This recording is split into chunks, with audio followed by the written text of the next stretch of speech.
अब ब्रेक के बाद एक बार फिर से स्वागत है आपका। खबरों में आगे बढ़ेंगे, लेकिन उससे पहले दिल्ली से एक बड़ी खबर आ रही है, जहां आपको बता दें कि गणतंत्र दिवस के मौके पर उत्तराखंड की झांकी की रही धूम।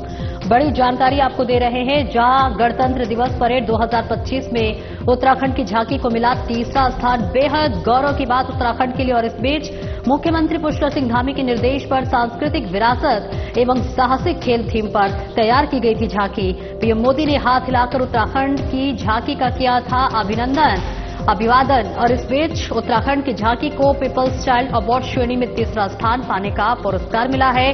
नई दिल्ली स्थित राष्ट्रीय रंगशाला शिविर में केंद्रीय रक्षा राज्य मंत्री संजय सेठ ने किया पुरस्कृत। सूचना विभाग के महानिदेशक बंशीधर तिवारी और झांकी के टीम लीडर संयुक्त निदेशक केएस चौहान ने पुरस्कार प्राप्त किया।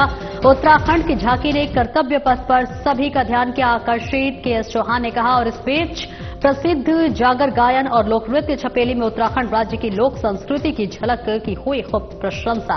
सीएम धामी ने उत्तराखंड की झांकी को तीसरा स्थान प्राप्त होने पर प्रसन्नता जताई। और इसी के साथ सीएम धामी ने प्रदेशवासियों, सूचना विभाग के अधिकारियों, कर्मचारियों और कलाकारों को बधाई दी। देश विदेश के लोग झांकी के माध्यम से उत्तराखंड की लोक संस्कृति से भी परिचित हुए, मुख्यमंत्री धामी ने कहा। और आपको बता दें कि टीम लीडर संयुक्त निदेशक केएस चौहान के साथ चंपावत जनपद के 15 कलाकारों ने किया उत्कृष्ट प्रदर्शन। बड़ी जानकारी आपको दे रहे हैं, जहां गणतंत्र दिवस 2025 के परेड में उत्तराखंड को तीसरा स्थान प्राप्त हुआ है। तीसरा पुरस्कार जाता है एक बार फिर उत्तराखंड श्री एस चौहान जय नागरिक से नारायण करूंगा। गत वर्ष भी उत्तराखंड ने झांकी में पुरस्कार जीता था।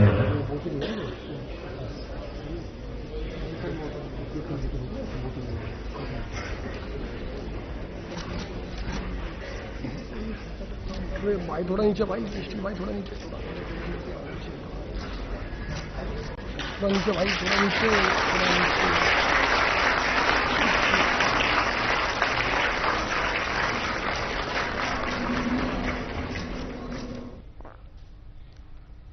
और मसूरी देहरादून विकास प्राधिकरण का अवैध प्लॉटिंग का खिलाफ अभियान लगातार जारी है। प्राधिकरण के उपाध्यक्ष बंशीधर तिवारी के निर्देश पर प्राधिकरण की टीम ने जनपद देहरादून के लगभग 35 बीघे अनधिकृत प्लॉटिंग को ध्वस्त किया है।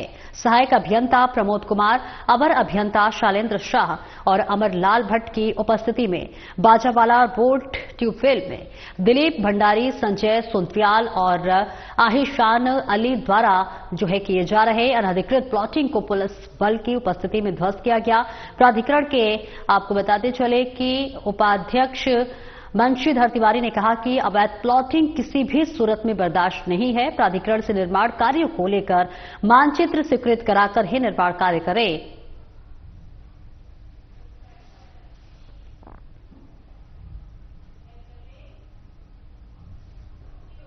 और वहीं नैनीताल में कई वर्षों से निरंतर पंथ पार्क के पास एक लगा रहे कारोबारियों का प्रशासन के साथ कहासुनी हो गई।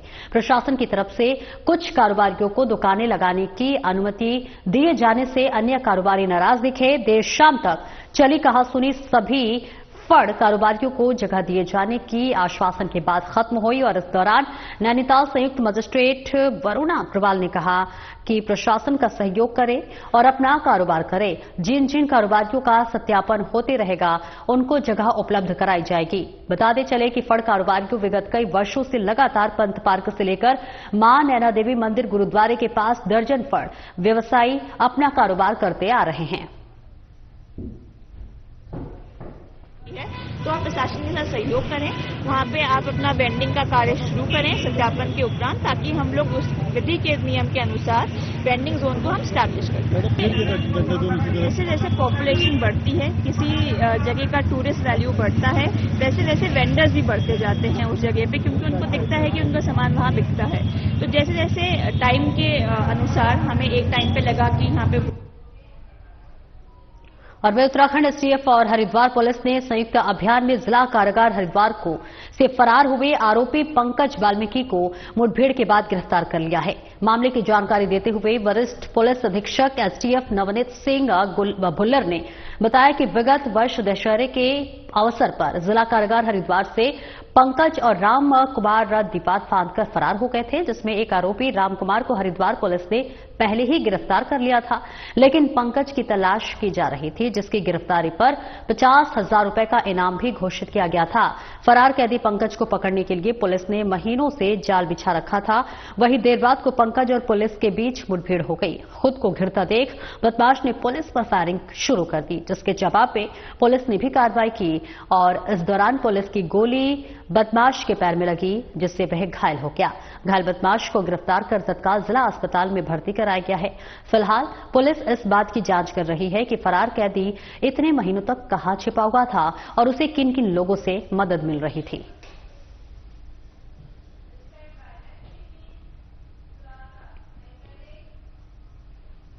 नैनीताल पुलिस ने साइबर अपराधों के खिलाफ बड़ी कार्रवाई करते हुए फर्जी बैंक खाते खोलकर साइबर ठगी करने वाले गिरोह का पर्दाफाश किया है। जी हां, नैनीताल एसएसपी प्रहलाद नारायण मीणा के निर्देश पर पुलिस ने गिरोह के मास्टरमाइंड सहित 6 आरोपियों को गिरफ्तार कर लिया है। पुलिस ने आरोपियों के पास से फर्जी दस्तावेज, मोबाइल, आधार, पैन कार्ड और ठगी में इस्तेमाल अन्य दस्तावेज बरामद किए हैं। एसएसपी प्रहलाद नारायण मीणा ने बताया कि पुलिस को सूचना मिली कि एक साइबर अपराधियों का गिरोह हल्द्वानी के मुखानी थाना क्षेत्र में साइबर क्राइम कर रहा है।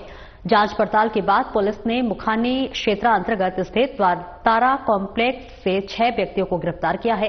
पूछताछ में आरोपियों ने बताया कि वो फर्जी आधार कार्ड बनाकर उसके आधार पर बाजार की दुकानों की फोटो खींचकर उद्यम विभाग में फर्जी रजिस्ट्रेशन कराते हैं और इन फर्जी प्रमाण पत्रों के आधार पर अलग अलग बैंकों से खाते खुलवाकर उसका एटीएम, चेकबुक आदि अपने गैंग के सदस्यों को भेजते हैं, जिससे कि प्रत्येक करंट अकाउंट पर अकाउंट खोलने वाले व्यक्ति को खाता देने पर 25,000 रुपए नगद मिलते हैं और बाद में लेने देने का वो 10 से 15% भी मिलते हैं। गिरोह के सदस्यों का हल्द्वानी के बैंकों में 3 अकाउंट है।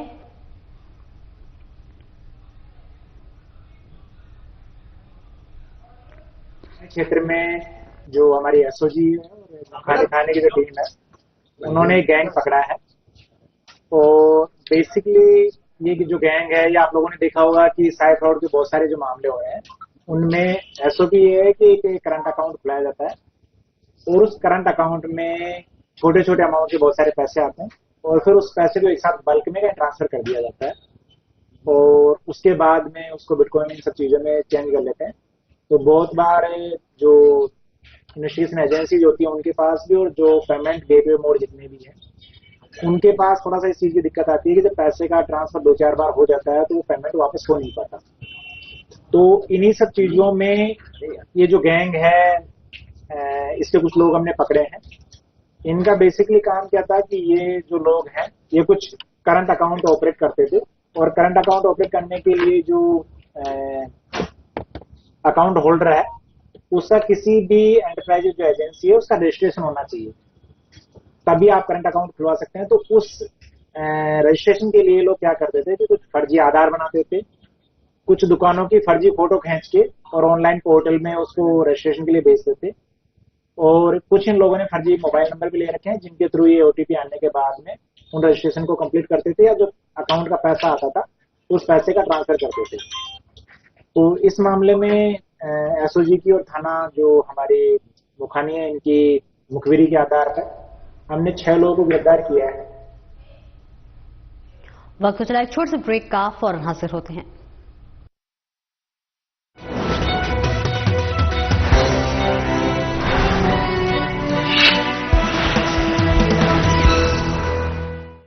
अपनी स्थापना के रजत जयंती वर्ष में प्रवेश कर चुके युवा राज्य उत्तराखंड 38वें राष्ट्रीय खेलों के सफल आयोजन की बड़ी जिम्मेदारी निभाने के लिए पूरी तरह तैयार है। प्रदेश के मुख्यमंत्री श्री पुष्कर सिंह धामी के आग्रह को स्वीकार करते हुए भारतीय ओलंपिक संघ ने योग और मलखंभ जैसे 2 पारंपरिक खेलों को भी राष्ट्रीय खेल का हिस्सा बना दिया है। हाल ही में राजधानी देहरादून में आयोजित एक भव्य कार्यक्रम में मुख्यमंत्री ने 38वें राष्ट्रीय खेलों के शुभंकर प्रतीक, मौली, लोगो, जर्सी, एंथम और टैगलाइन का अनावरण किया। इस अवसर पर उत्तराखंड में राष्ट्रीय खेलों के लिए टैगलाइन संकल्प से शिखर तक घोषित की गई। मैं देवभूमि उत्तराखंड के सभी लोगों की तरफ से आदरणीय प्रधानमंत्री श्री नरेंद्र मोदी जी का धन्यवाद प्रदान करता हूं। 28 जनवरी से 14 फरवरी 2025 तक चलने वाले राष्ट्रीय खेलों का सुंदर लोगो और शुभंकर मौली दोनों ही उत्तराखंड के राजकीय पक्षी मोनाल से प्रेरित है, जो प्रदेश की विशिष्टता को प्रदर्शित करने के साथ उत्तराखंड की प्राकृतिक सुंदरता और विविधता के रंगों को भारत के प्रत्येक कोने तक पहुंचाएगा। उत्तराखंड को बधाई देना चाहता हूं जो इन खेलों का आयोजन कर रहे हैं। उत्तराखंड ने इस आयोजन को एक नया रूप और दृष्टिकोण दिया है। राष्ट्रीय व अंतर्राष्ट्रीय स्तर पर पदक लाने वाले खिलाड़ियों को सरकारी नौकरी देने के साथ साथ प्रदेश में नई खेल नीति लागू कर विभिन्न माध्यमों से राज्य में खेल और खिलाड़ियों को लगातार प्रोत्साहित कर रही है उत्तराखंड सरकार। उत्तराखंड में 38वें राष्ट्रीय खेलों के भव्य आयोजन में आपका स्वागत है।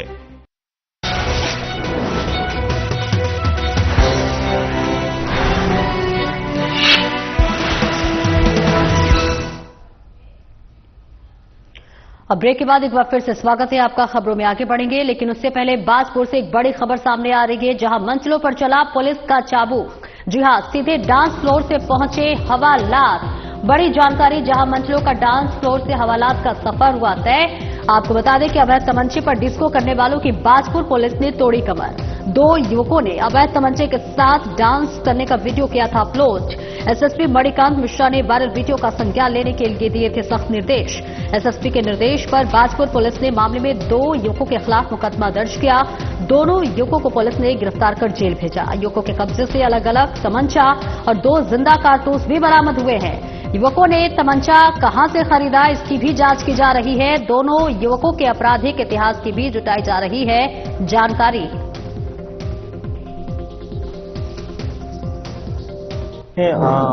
एक वीडियो काफी वायरल हो रही थी, जिसमें 2 युवक तमंचे को लेके तमंचा लहराते हुए एक डीजे पे डांस करने हेतु संज्ञान में आया था, जिसपे काफी वीडियो वायरल भी हुई है। तो उसमें से हमने एक अभियुक्त अभिषेक को गिरफ्तार किया है, जिसपे 12 बोर का तमंचा मिला है। साथ में एक और मामला संज्ञान में आया था, जिसमें एक विनोद नाम का एक युवक है, उसका भी तमंचा लहराने की बात संज्ञान में आई थी, जिसमें तुरंत कार्रवाई करते हुए पूरी पुलिस टीम ने, जो इंस्पेक्टर बाजपुर के निर्देशन में और चौकी इंचार्ज सुल्तानपुर पट्टी ने तुरंत कार्रवाई करते हुए 2 अभियुक्तों को गिरफ्तार किया है, जिनके खिलाफ कानूनन कार्रवाई की जा रही है। हमने पूछताछ की है और ये तमंचा अवैध है, तो इसका जो सोर्स है, इनके पास कहाँ से है, उसके बारे में जानकारी की जा रही है और उस और भी इन्वेस्टिगेशन की जाएगी कि कहाँ से ये लेके आए हैं, इसका सोर्स कहाँ पर है। जिंदा कारतूस भी मिले हैं, दोनों के पास एक जिंदा कारतूस भी मिला है। एक के पास 12 बोर की तमंचा मिला है, एक के पास 315 बोर का तमंचा मिला है। दोनों के पास जिंदा कारतूस भी मौजूद है। और ऋषिकेश के निकट आईटीपीएल की आवासीय कॉलोनी में बिजली चोरी का मामला सामने आया है, जहां आपको बता दें कि बिजली चोरी 1-2 नहीं बल्कि 5 क्वार्टरों में पकड़ी गई है। ऊर्जा निगम के अधिकारियों ने मामले में कड़ा एक्शन लिया है। अवर अभियंता की तहरीर पर पुलिस ने आरोपियों के खिलाफ मुकदमा दर्ज कर लिया है और पुलिस ने मामले में अग्रिम जांच और कार्रवाई शुरू कर दी है। आईटीपीएल के अवर अभियंता अनु चौहान ने बताया कि मुखबिर की सूचना पर उपखंड अधिकारी हरिद्वार रोड अर्जित कुमार अवर अभियंता बैराज श्याम सुंदर के साथ वो आईटीपीएल की आवासीय कॉलोनी पहुंची, जहां पर उन्होंने एक के बाद एक कई क्वार्टर में बिजली चोरी के संबंध में छापेमारी की। मौके पर 5 क्वार्टर में बिजली चोरी के जो मामले थे वो पकड़े गए।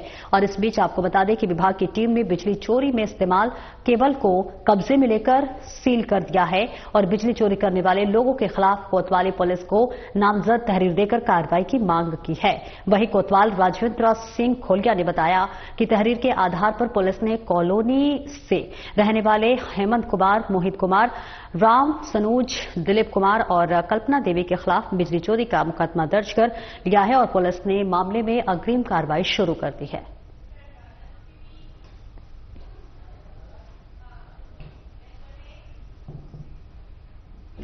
आस्था, भक्ति और सनातन संस्कृति के दिव्य संगम के साथ थल क्षेत्र के पाखू में स्थित कुमाऊं की न्याय देवी के नाम से विश्व प्रसिद्ध भगवती मंदिर कोटगांजी में आज से एकादश दिवसीय संगीतमय श्रीमद देवी भागवत कथा का शुभारंभ हो गया है। भव्य कलश यात्रा के साथ इस आध्यात्मिक अनुष्ठान की शुरुआत हुई। महिलाओं ने पारंपरिक कुमावती और इसी के साथ साथ परिधानों में पाखू बाजार में कोटगाड़ी मंदिर तक कलश यात्रा निकाली, जिसमें पूरा वातावरण भक्तिमय उठा और श्रद्धा और आस्था के इस महासंगम में हर दिन भक्तजन देवी भागवत कथा का रसपान करेंगे। कथा 11 दिनों तक चलेगी, जिसमें देवी भगवती की महिमा और उनके दिव्य लीलाओं का वर्णन होगा।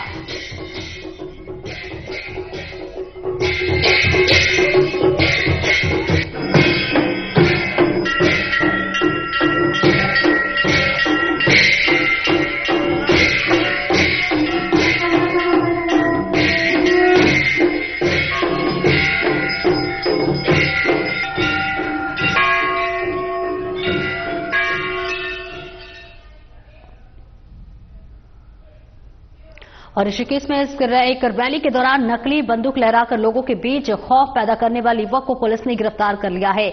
आरोपी को पुलिस ने मुकदमा दर्ज करने के बाद न्यायालय में पेश किया और जहां कोर्ट के आदेश पर पुलिस ने आरोपी को जेल भेज दिया है। ऋषिकेश कोतवाली पुलिस के मुताबिक बीते 3-4 दिनों से सोशल मीडिया पर एक वीडियो तेजी से वायरल हो रही थी। वीडियो में एक युवक रैली के दौरान बंदूक लहराता हुआ नजर आ रहा था, जो कि एक युवक के कंधे पर भी बैठा हुआ दिखाई दे रहा था। और इस वीडियो को लेकर शहर में तमाम प्रकार की चर्चाएं की गई हैं। लोग इस वीडियो को गुंडागर्दी के रूप में भी देख रहे हैं। वीडियो के वायरल होने से शहर में लोगों के मन में भय का माहौल भी बना हुआ है और इसलिए वीडियो का संज्ञान ऋषिकेश कोतवाली पुलिस ने लिया है। और इसी के साथ आपको बता दें कि पुलिस ने वीडियो में बंदूक लहरा रहे युवक की पहचान करने के बाद गिरफ्तार कर लिया है।